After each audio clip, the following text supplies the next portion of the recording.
За сайн байцгаана уу? Манай Dark Valentine маань 6 дахь дугаар бэлэн болсон байна. Манай гэрлээ өнөөдөр бэлдсэн байгаа. Юу бэлтвэ?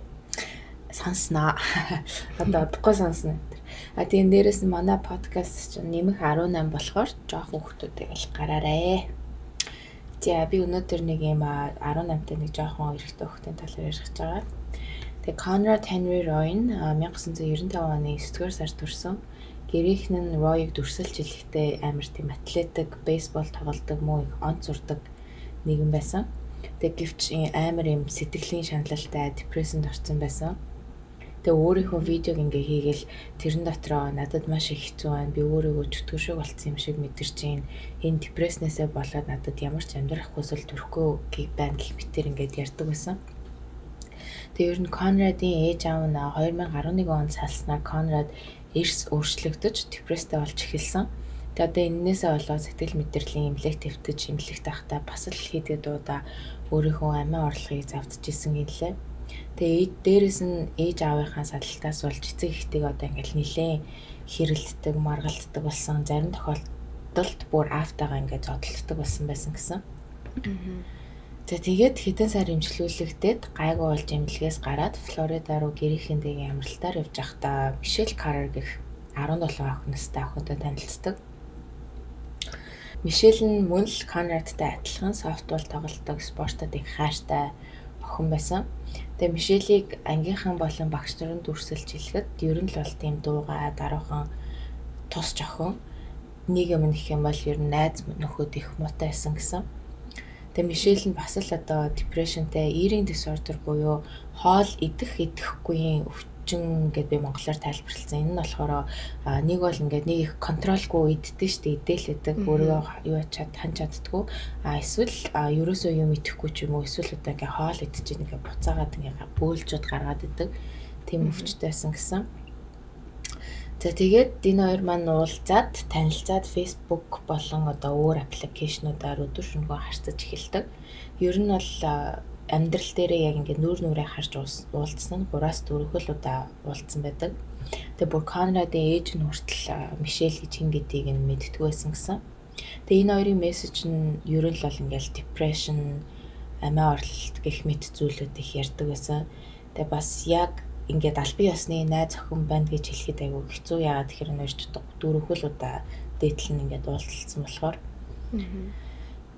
Ингээд ярьж байхдаа Conrad нэг өдөр Мишель рүү өөрийнхөө селфиг явуулдаг. Тэгээ тэрэн дээр нь болохоор миний толгой дотор юу болж байгааг мэддэг ч болоосаа бичсэн. Тэгснээ Мишель рүү би өнөөдөр өөрийгөө алах гэж үзлээ гэсэн чинь Мишель өдөөс нь ямар аргаар амиа орлох гэж ирсэн. Чи одоо ч гэсэн бараг л хөхийг хүсэж байна уу гэхэд Conrad тийм би амиа орлоно гэж чамд хэлэх гэсэн юм аа. Миний толгойд байгаа дуу хоолой надад байнгын ингэж хэлээд байна. Намайг одоо өөрийгөө алаач гэдэг. Гэт ер нь л бол энэ хоёрын мессежүүд нь дандаа л иймэрхүү төрлийн мессежчдэг байсан. Тэгээд ингэж хоорондоо мессеж бичсээр хэсэг хугацааны дараа дахиад нөгөө Conrad ч Мишель рүү би өхмээр байна гэхэд Мишель нь чамайг өхмээр байгааг мэдчихэж штэ, чи бүр яаж өхөх талаар зөндөө бол бараа судалгаа энэ хийсэн биз дээ. Тэгээ одоо бараа өхөх гээд байгаа мó яах гээд байгаа юм гэхэд Conrad нь өхнээ би 100% л баталгаатай юм хиймээр байна гэж хариулдаг. Тэгээ бас Conrad-ийн интернетийн search history гэдэг чинь юу хайсан гарч ирдэг. Тэрэн дээр нь болохоор cyanide буюу химийн бодистой хор, эсвэл death by cop буюу цагдаагаар өөрийгөө алуулах, бас амар аргаар хор олох гэх мэт дандаа ингээд өөрийгөө амиа орлох юмнууд хайцсан байсан байдаг. Тэгэл одоо дахин Мишель рүү Conrad ингээд мессеж чиж үүнд том rifle бооны зураг бас болсны зураг явуулаад хоёлаа Ромео Жюльетчиг болох уу гэхэд Мишель би дуртай ээжинээ Жюльет болъё гэхэд нь Conrad чи Ромео Жюльет хоёр зүйлд нь юу болт юм мэднэ үстэй гэхэд Жюльет юу ээ мэдэн штэ хоёлаа өгөхгүй ястай тийм байхгүй юу яриад байгаа гэж хариулт юм лээ. Тэгэл ер нь нэг хэсэг Мишель ихэндээ Conrad-ийн би амиа орломоор байна гэсэн мессеж болгоны араас нь байнгын одоо хэрэггүй амиа орлож болохгүй юу яриад байгаа юм бас чи дөнгөж 18-таа урд чинь ямар сайхан амьдрал хүлээж байгааг бод гэх мэтээр хариулж исэн. Тэгээ чиний амьдрал дандаа ийм харахгүй байхгүй штэ, амьдрал гоё болно. Бас чи мэрэгжлийн тусламж авах хэрэгтэй гэх мэтээр ингээд хариулж исэн. Бас дээрээс нь Conrad Мишель манай гэрийнхэн намайг амиа орлох гэж байгаа мэдэхгүй намайг бүр мөсөн идгэрсэн л гэж бодож байгаа. Тийм болохоор чи манай гэрийнхэн хэлвэл би чамайг үзье яддаг шүү. Бас Conrad Michelle да энэ дэлхий дээр намайг аз жаргалтай болгох юуж байхгүй хинч байхгүй болсон. Гэхдээ Michelle өдөрсөн чи тэгвэл Деважинд очих юм бол аз жаргалтай байх юм байна гэж хэлж исэн. За тэгээд дийнхүү энэ хоёр мессеж бичсээр 7 дугаар сарын 4 болж Conrad дахин Michelle руу одоо надад бууч байсан болоосаа гэхдээ Michelle чи буутай байвал ашиглах юм уу гэхдээ тийм ээ ашиглана гэж мессеж хоорондоо бичсэн. Тэгээд тэр өдөр нь Conrad ээжтэйгээ далайн хэрэг ороод ээжтэй миний сэтгэл санаа юу н дээрдэж ах шиг байна. Би дахиад аз жаргалтай амьдарч чадах юм шиг байна гэж ээжтэй хэлсэн. Тэгэнгүүт нь бүрхий ээж нь за ашгүй миний үчин сэтгэл санаа дээрдэж байгаа юм байна гэж бодоод за ээж нь төрүүлээд гэртээ арилаа. Чи орой гэртээ эдэн цагийн үед ирэх юм гэхэд Conrad би найзах руугаа очлоо тэндээ хоол идчих баха та орой олоо санаа зовлгүй идчих байгаагаар гэдээ явдаг. Тэгээ гэрийнхэн нь одоо Conrad-ийн хамгийн сүүлийн удаа амьдаар нарсан үеийн тэр байсан юм аа. Урхи. Ингээд бүтээсээ өдрийн өглөө болж ээж нь цагтаа нар руу миний хүү алга гэртээ уурчин ирсэнгүүгээд дуудлага өгөхөд цагтаа нар Conrad-ыг хайж эхэлдэг. Тэгээ энхүү хайхад Conrad ингээд хар пикап машины ачааны машины дотор нас орсон байдалтайгаар олддог. Тэгээ машины арын суудалд жижиг хэмжээний нөгөө авч явдаг power generator хийгээд дээрээс нь цахилгаан усны насосыг бензинээр нь дүүргэж асаагаад машиныхаа ингээд бүх цонхыг нь хааж агаад carbon monoxide буюу хортой нүрс төрөгчөөр амьсгалж одоо ингээд 20 минутын дотор нас орсон байдаг нь олддог. Үрхээ ингээд цагтаа нар ээжлэн ингээд залгаад хүүчин ингээд амиа орсон байдалтай олцсон байна гэхэд ээж нь ингээд шууд сандраал өрөөрөө н ороод хүүгийнхаа өрөөрөө н ороод нэгтж байхдаа гэрийнхэндээ болон Мишельд зориулж бичсэн захиаг нь олдог. Тэгээ Мишель бичсэн захиан дээр нь намайг ийм депресд орсон байхад надаа уран мөгч надтай хамт байсан баярлалаа гэж бичсэн байсан. Тэгээ бас гэрийнхэндээ нэг тиймэрхүү хайртай шүнтэргээ бичсэн. Тэгсэн чинь яг хэрэг болдог өдөр оройны 6 цаг 28 минутанд Мишель ингээд Conrad руу залгаад тэр хоёр нийтдээ ингээд 47 минут ярьсан байдаг. Тэгэд энэ нь одоо Conrad-ийн амьдралтай байсан хамгийн сүүлийн дуудлага байсныг нь мэддэг. Тэгээд тэрний дараа бас нөгөө нэг Мишель найз руугаа би Conrad-ийн өхлийг зогсоож чадах байсан. Над руу машинаасаа ингээд залхаад би айгаад байна.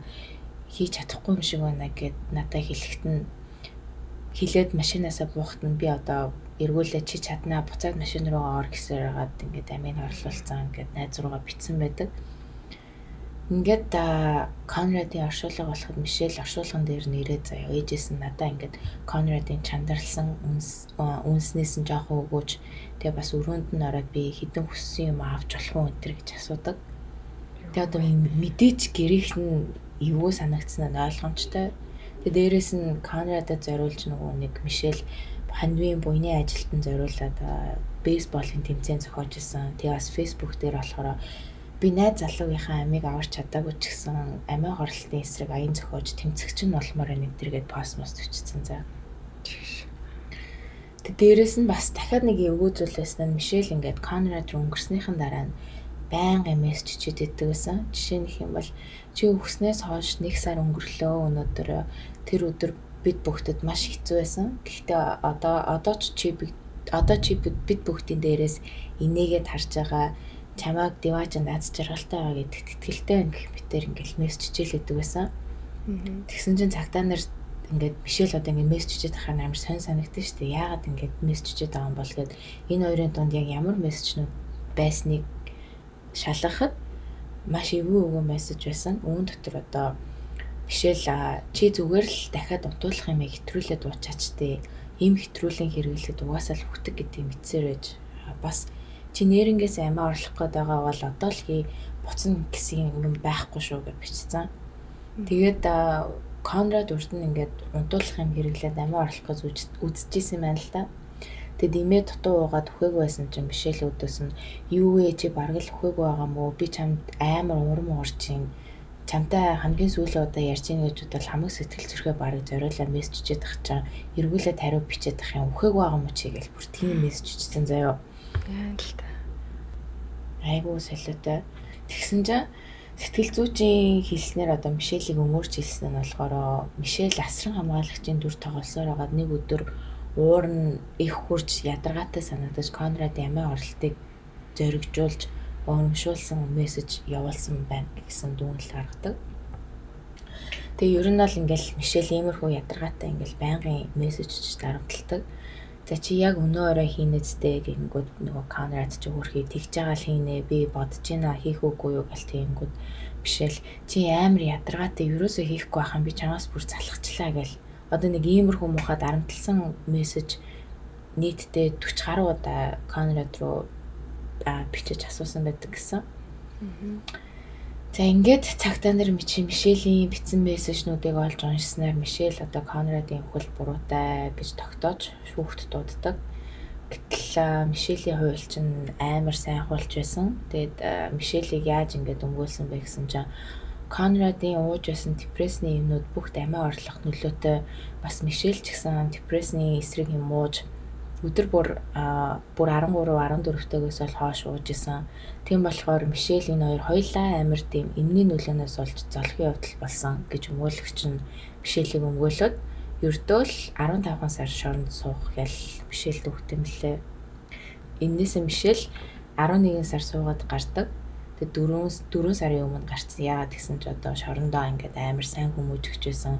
Шоронд ах үедээ ингээд амар бурханд итгэдэг, сайн үлсийн аян амар хийдэг байсан. Ингээд good behavior буюу одоо сайн хүмүүжигч гэдэг 11 сар суугаад гарсан мэт юм блэ. Тэгээ энэ хэрэгчин болохоор бас нөгөө HBO Max-ийн юун дээр documentary дээр байдаг. Тэгээд би энийг нөгөө YouTube дээр харж байхад хүмүүс амар хоёр багтцсан лээ. Энэ эмэгтэй охин угаасаа амар муухай цаанаасаа шуламшид энэ Конрадыг яг юу мессеж чиж байхдаа юу хийжсэнээ мэдчихсэн. Тэгээд албаар ингээд үхэх гэсээр үхүүлцээ. Зарим нь болохоор на Конрад ч угаасаа Мишель ингээл байнгын бүхэлдээ энэ хоёр ингээд харьцаад 2 жил болсон гэж байгаа байхгүй. 2 жилийн туршид л ярьдаг асуудаг юм л би үхмээрэн гэж мессеж чиждэг. Тэгээд Мишель болохоор ингээд амар залхацсан тэрнээс нь бараг л одоо бараг хүчээчтэй юм сүртэй ингэж сүултээ ухааны бодоо тэгээд энэ хоёрын сэтгэл мэдрэл нь тэгэл хоёулаа амар тийм тавтаргүй тийм байгаа. Тийм болохоор бараг Мишелийн буруу биш гэж ярьдаг юм билээ. Зөө. Ийм болохоор яг сэтгэл готролтойг орохол ийм амар хөнөөлтэй байгаа шүү тий.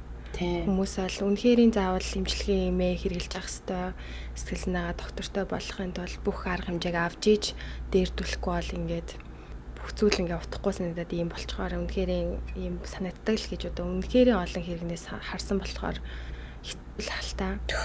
Энд чинь тэгээ дээж аав нь бол салснаас бол өөрөөр бол энэ Конрадд ямар ч тийм юу байгаагүй гэж байгаа байхгүй. Одоо өөр проблем асуудал амар high school биш 10 жилийнхаа од тэгэнгүүтээ амарлаг одоо дүмүнтэй найз нөхөдтэй бүх юмтай байсан. Тэгэл одоо тэгээд амар сэтгэл нь айгүй хэцүү гонхтой депресстэй байж байгаа. Тэгээд нас урцсан. Гэхдээ энэ бол битгэхгүй надад л энэ Мишелийн амар буруу юм шиг санагдсан. Хичнээн тэгээд яг тэр нөгөө нэг найз руугаа мессеж итсэн шүү дээ. Би одоо хин Конрадыг аврах боломж надад байхад би тэгээгүй гэж яг гэдэг чинь яг тэр охин өөрөө юу хийгээд байгаа мэдсэн байгаа байхгүй юу. Яг ингээд агуул энийг мессежчээд тах юм бол өгөхгүй юу харъя гэд тэгж байгаа юм шиг амар балиар. Тийм ээ тий. Хидээ тэгэл 2 жил тэгэж амиа орлно гэдэг ярьдаг байсан ч гэсэн тэгэл үргэлжлүүлэл авраад байх боломж өгн байсан л шүү дээ. Яг өөрийнх нь хилээд байгааг бол айгүй сонсдог байсан харагдаж байгаа байхгүй юу. Харин тийм. Тэгээ тэр Мишель гэдэг охин бас ээж аавт нь эртхэн хэлсэн байсан бол тэ танаа хүүч ингээ надтай амиа орлтын талаар яриад байна. Одоо та нар нэг арга хэмжээ авах уу гэд хэлсэн байсан бол тэр хүүхдүүдэд үдэд амьд байх ч байсан юм аа. Тийм шүү дээ тийм. Тэгсэн бол ээж нь ядаж цохих буцаад имчилгээ эдэрхий хийлгээд дээрдүүлээ шүү дээ хүүтэй анхаарч. Тийм. Яа. Өөрхөмд би нэг documentary үзэхэд ээж нь ингээ уйлаа л яриадсан ёо амар хүртэлтэр. Тэгээ нөгөө саяхан Мишель ч нөгөө саяхан шоронгоос гарсан байлаа шүү дээ. Тэгээд гэрийнх нь хэлчихлээ. Надаа одоо ингээ Мишель дөнгөж 11 сарын шорондоороо гарах нь надаа биднэрт амар хүн дээр туссан.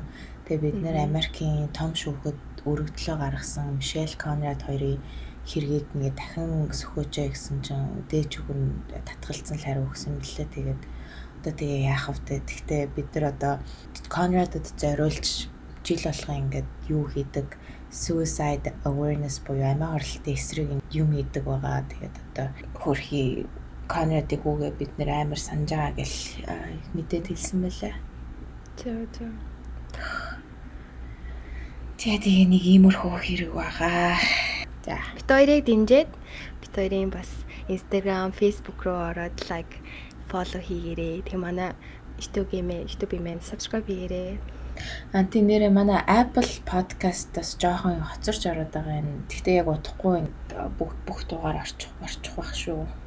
За баярлаа. Бид хоёрыг сонсдогт бас гой комент үлдээдэг хүмүүстээ маш баярлалаа. Бид хоёр бүгдийг уншиж байгаа шүү. Харин тий.